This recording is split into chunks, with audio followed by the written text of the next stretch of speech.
And with that, I am going to open it up to public commentary. So does any member of the public have anything to ask or make comment of? Please come and state your name and try to limit your remarks to 5 minutes if you can. Sue Young, 35 Schoolhouse Lane. I wanted to also commend Kathleen Highland for all of her service. I had the opportunity of working with her in a couple of committees. She always came prepared. She always opened up to everyone. She was a fair fighter. She didn't agree with you. And I'm saddened that our young ladies today may not have an opportunity to work with her. She is a fantastic role model. So that was my comments. And thank you for repaving Washington Valley Road. The Grand Fundo this year will probably be very, very large because of Marty passing away. And so we'll have tremendous numbers of people coming through the valley. And I appreciate the fact that we may have it paved. If not, it will be psychedelic again for people to see. I have a comment about the plastic. In our calendar, it says 1 through 7, that all plastics can go into our blue bins. But as of December, it'll only be 1, 2, and 5. And that should really be publicized and advertised because people are getting confused. And right now, they don't know what to throw in. And so some of them comments to me, as a past EC chair, is that I'll just throw everything in the garbage anyway. So we want to make sure that people do get that message. It'll be quite a change in December because you have to actually look at 1, 2, and 5. I did a little research on that myself, and by far, it's like 96% is group 1, and at least that's what I've found. And the most common items that are not recyclable are things like styrofoam and plastic, like forks and spoons. But and then certain ones have a lot of particulars, but really the majority should be covered. But the education is very important. We're finding more and more plastic in our clothing, which is toxic. So they're not reporting that little sideline there. But I'd like to address the vaping. Yes. I think Mr. Arbonides is correct. It has to go all the way to the top. The manufacturers of these, the smoking and the vaping, are the only industry that I know where it kills or sickens the consumers. So they're constantly trying to get younger and younger people to come into and be addicted. And they do it through, I remember Joe Camel. Joe Camel was a cool guy, and the kids got addicted to the Camel non-filtered cigarettes back then. But what they've done now with the vaping is that they've made them look like the thumb drives. So people don't know that that is a vaping machine, and it has a terrible addiction. And so we have to go, not just Morris Township can start, but we have to make sure that our public and politicians, all the way to the top, start really getting after this industry.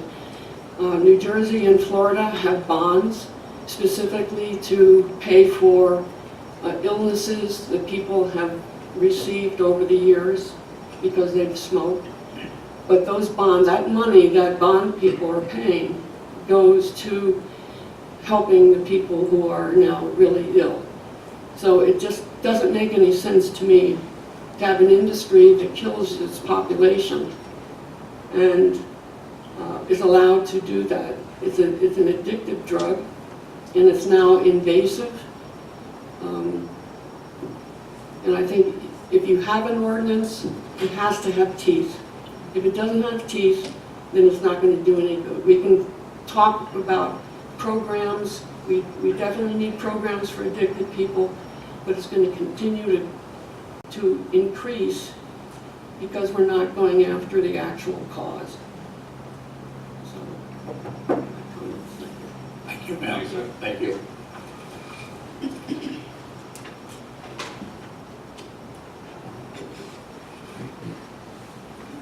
Jim O'Reilly, 50 Independence Way. A certain kind of advocates for a certain kind of federalism always say that the local state governments are the sort of the laboratories of democracy when they're trying to stop some federal program. But tonight we hear that we can't do it on the local level, we have to do it on the state or federal level. I was wondering, how long will we wait on the issue of vaping? How long will we wait to see what the state does or what Congress does? Do we have a commitment to take this up in, say, September, whether anything has happened on the state or federal level by then? I mean, that was sort of left open. It was sort of an idea that we could wait and do it in September, but I don't know if there's any commitment to look at it again in September. Or are we just going to wait to see if they do or don't do anything on the federal or state level? There's a You have my commitment. commitment. Okay. There's a commitment to keep it in front of us, not to put it on the real back burner, and to give some thought to how we can implement a program that will be fair and equitable for everybody. And you have my word that I'll be working on that. Because there is the problem that it can always seem just about to happen, so we don't do anything. At least I see that as a problem. But thank you. Thank you, sir.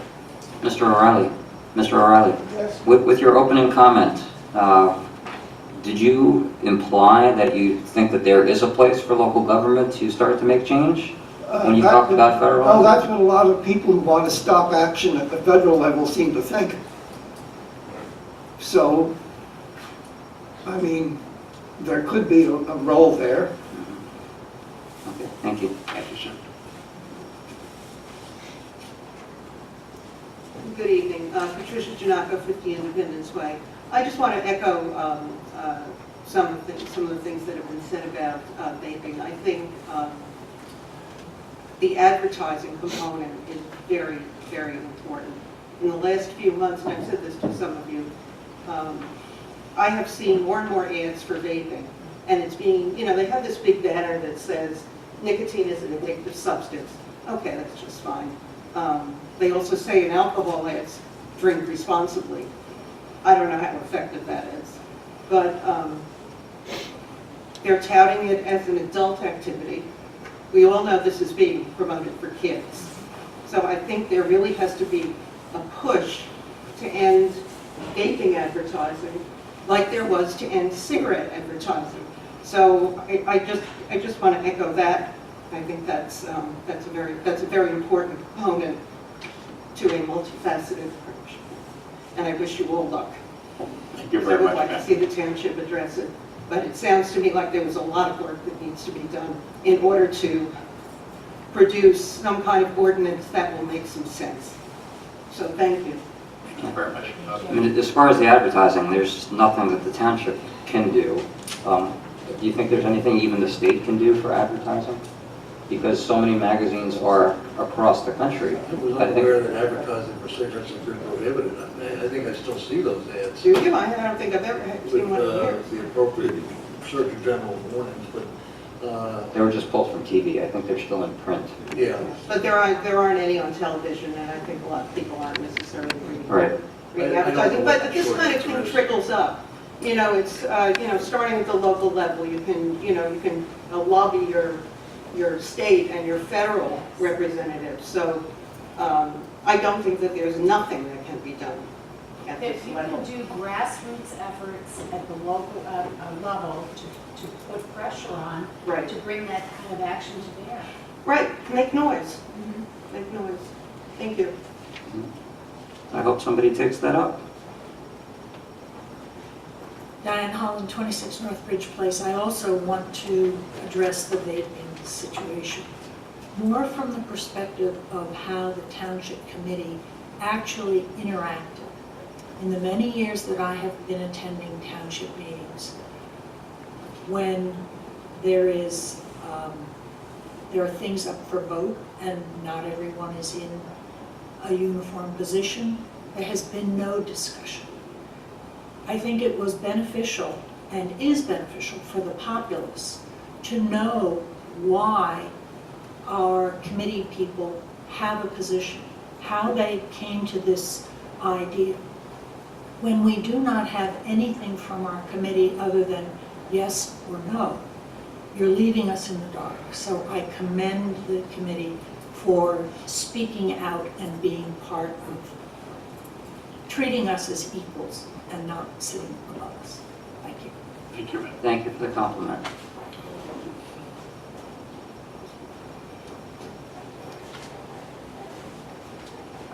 Lee Goldberg, 10 Arrowhead Road. If I could just, I came up with 2 questions back to the agenda on the ordinances that I didn't cover before that hopefully you can elaborate on. So for 1719, there's an ordinance appropriating $25,000 for the drainage fix at the Common Station train station.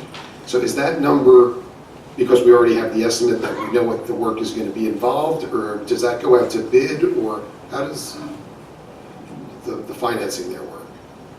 It's under the bid threshold. We will get 3 qualified quotes and we'll determine who's going to get awarded it. So that will go out to bid? No, No, you'll get 3 qualified quotes. correct, and then we will give it to the lowest qualified person. It's under the bid threshold of $40,000.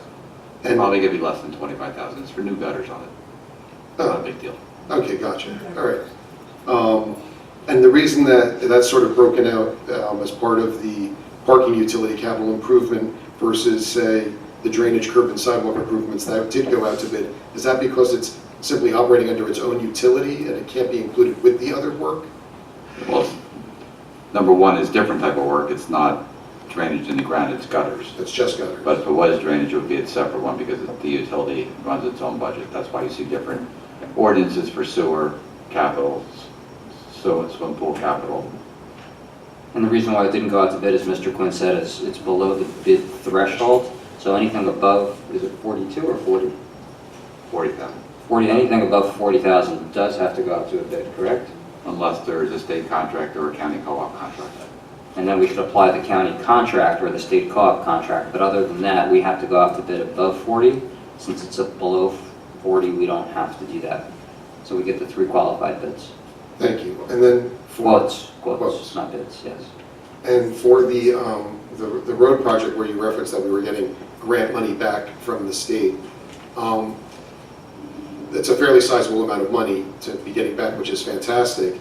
But how does that process work? I mean, do you have to pick one project a year to go to the state for, and that's the project this year? How many times can you go back to that well, so to speak? We apply for 2 projects per year. We usually get 1, sometimes we get none. This year, that was the project that we had decided for, was Washington Valley. It got awarded last year. This year we're going to do the project. And we were recently given Rayner Road for this year, and that'll be going into next year's budget. Oh, okay, great, thank you. This is the current. And the significant increase in the money is due to the increase on the gas tax. And the amount we just got for Rayner Road was what, 470? $499. Oh, Just yeah, under- 499, yeah. We got $499,000 grant for Rayner Road, which we'll be doing in next year's budget. And so to have been awarded the Rayner Road grant, did you also propose another grant to go along with that, and that's the one that was selected? So, I mean, could you expect each year you'll keep proposing 2 projects and sometimes you never get any, but hopefully you just continue to get 1 a year would be? That is correct. Yeah, and what we've seen this year across the state, or what I think I've seen, and what the state has touted is Governor Murphy has put more money into infrastructure funding. So around the state, I think you are seeing more grants. From what I've read, that the grant monies allocated are greater than they have been in past years. Thank you for clarifying that, appreciate it. Thank you all for your standing committee reports. Mr. Dorfy, thanks for the update on the communications. I want to just echo Ms. Holland's comments as well. In terms of the vape ordinance discussion, I'm grateful just for the education that you all gave me on your thought processes, on how you're thinking about it. You know, there having been sort of a fixture here for maybe the last 18 years, there have been instances where there's been debate and dialogue, In the past, it's infrequent. I think more of that is certainly welcomed.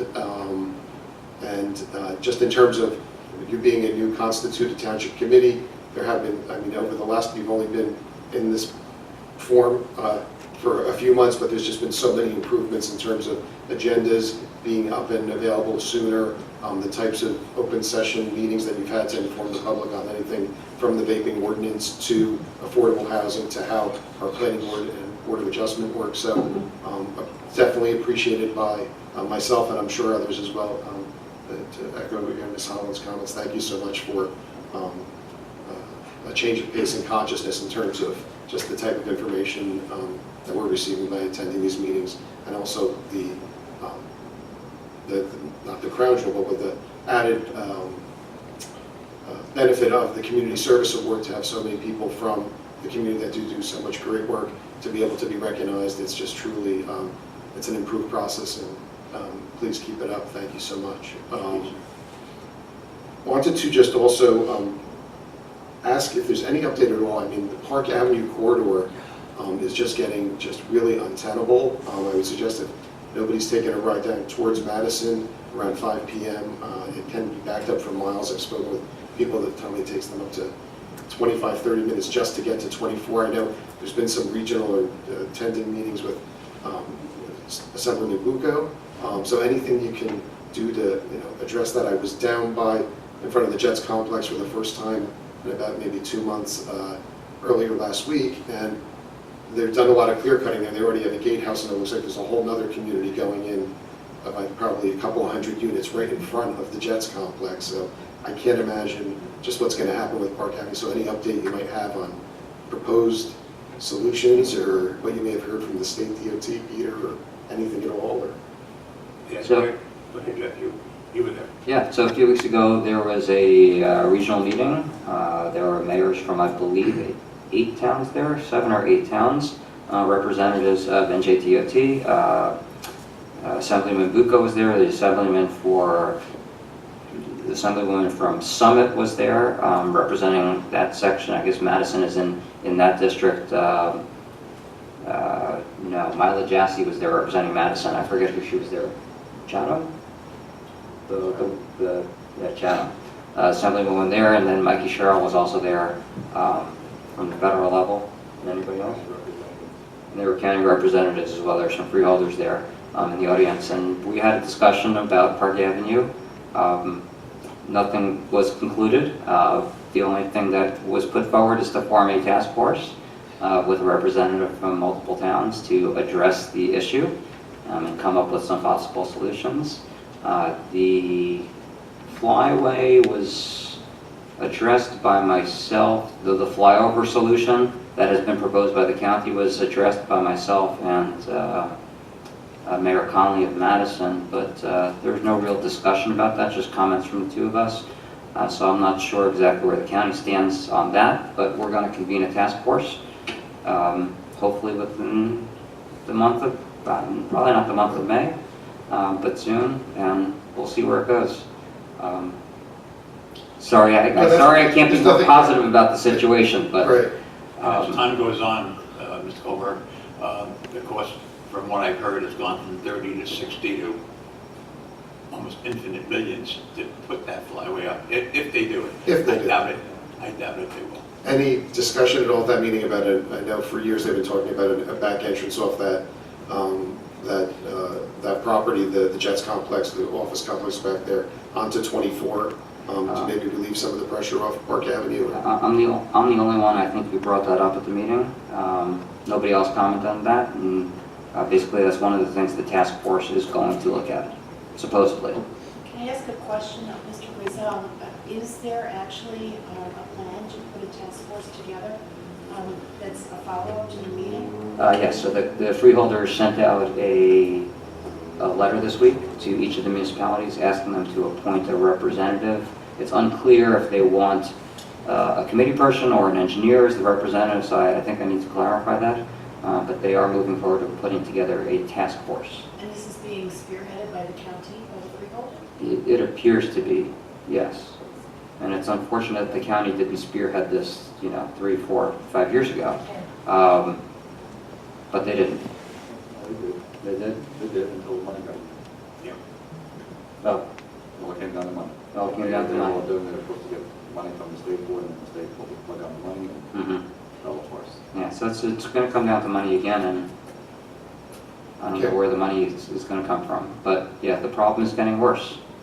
And Development continues. yeah, nobody seems to be doing anything about it. So Okay, well, thank you for the insight into that meeting and. I'm trying. It's on my radar, and I'll keep it on other people's radars as best I can. I know it's very important to Mayor Connolly and Madison as well. Peter, do you want to say something else? No, it's just, it's a situation that's gone on. I have, as I've been mayor, I've been to at least 5 of those meetings that people put things together. We had DOT, the chairman of DOT here about 4, 5, 6 years ago. And a couple of the things that they did was they put the light at, on 144 at Punchbowl Road. Right. And they paved the highway, but that was one of 30 things that we had talked about to have done, and it's a long and difficult process. And I think that you've got to have somebody who's dedicated to getting the word out and becoming sort of a pest when it comes to the people who are in charge of doing this. Thank you. Thanks for the update on that. Thank you, sir. In terms of the vape ordinance, again, thank you for the dialogue on it. What I'd like to suggest is, I know Morristown has, I read about what they've put in place to go after, to push back on the sellers. And again, it's not just about whether it's Morris Township or another town that's going to do it. I mean, our kids, I view Morristown, Morris Plains, and Morris Township, even though we all have different police departments. I mean, we're all one community. Our kids all go to school together, went to school together. The schools you're actually talking to. So anything you can do from an education perspective to maybe, if the mayors were to come together, then maybe it would grow organically to East Hanover, just maybe start to pick up mayors at a county level. But I think there's an opportunity for political leadership on this to start to get the message out, because until this issue came up and was introduced earlier this year, we had the session on it.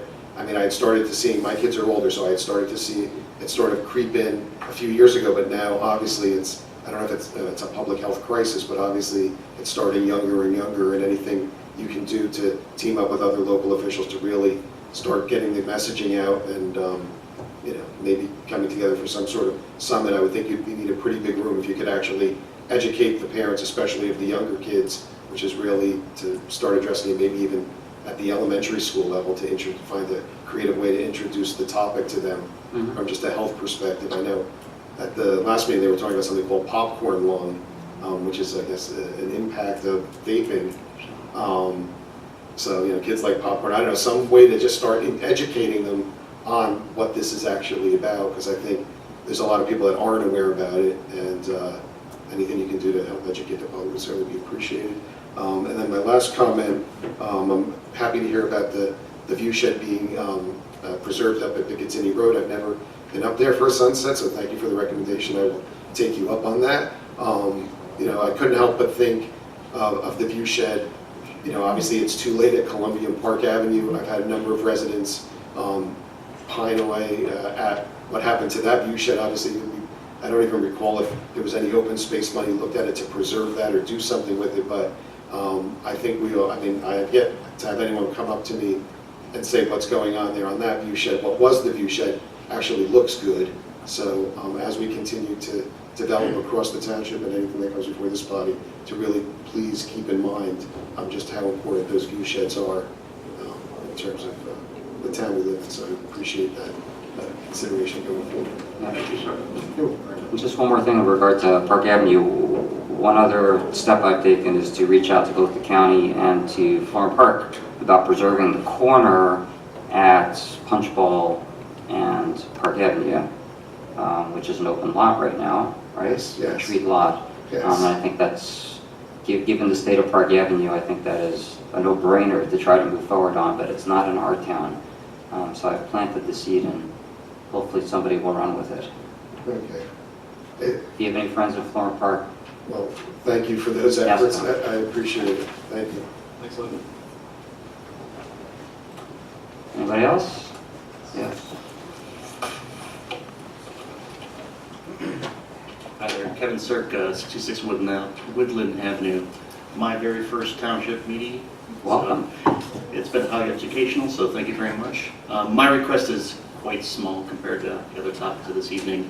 So last year, there was some mosquito testing done at various locations within the township, and I know that the West Nile virus was detected in multiple locations.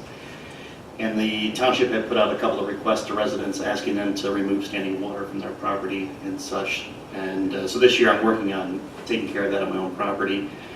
But my request is between this municipal building and my property, along with the houses that are adjacent here, there's an easement for a storm drain. And it's just a channel in the ground that directs the water out to the street storm drain there. And there's a number of dead trees and/or dead branches that have fallen over the years that have sort of blocked that channel, and so there are pockets of just stagnant water there. So when right now you can see a river basically flowing in that easement, but on days that are a little drier, there are pockets of stagnant water. So I was just hoping that perhaps the township can send somebody out to clear the debris there at least, so that there's no standing water in that area. Because I have an 11-month-old son and he's soon to be walking, so I'd like to utilize my backyard and have him not get bit by mosquitoes. So, Okay, thanks for pointing that out. thank you very much. That was very helpful comment, thank you. Anybody else? Seeing none, I will close the public commentary portion. Consideration of monthly reports, will somebody move those as circulated? So move, sir. Okay, all in favor? Aye. Aye. And claims for payment, a list of bills and vouchers totaling $11,418,478.34. And just as a reminder that the township is the tax collector for the school district and the county and the library. And so that's why the number is so high. Will somebody move that, please? I will do that, sir. Second. All in favor? Aye. Oh, do we have to vote? It's You fine. bet, bud. Roll call, please. Mr. Robinette? Yes. Mr. Jarvis? Yes. Mr. Marcusa? Yes. Mrs. Wilson? Yes. Mayor Coulter? Yes. And just a reminder, our next meeting, we're going to reconvene June 19th, 2019 at 5:30 p.m. for closed session, 7 p.m. a regular session. We're starting at 5:30 because there is a Board of Health meeting at 5 o'clock on that date if you would like to come. Motion to adjourn, please. So moved. Second. All in favor? Aye. We're adjourned. Thank you, everybody, for coming out tonight.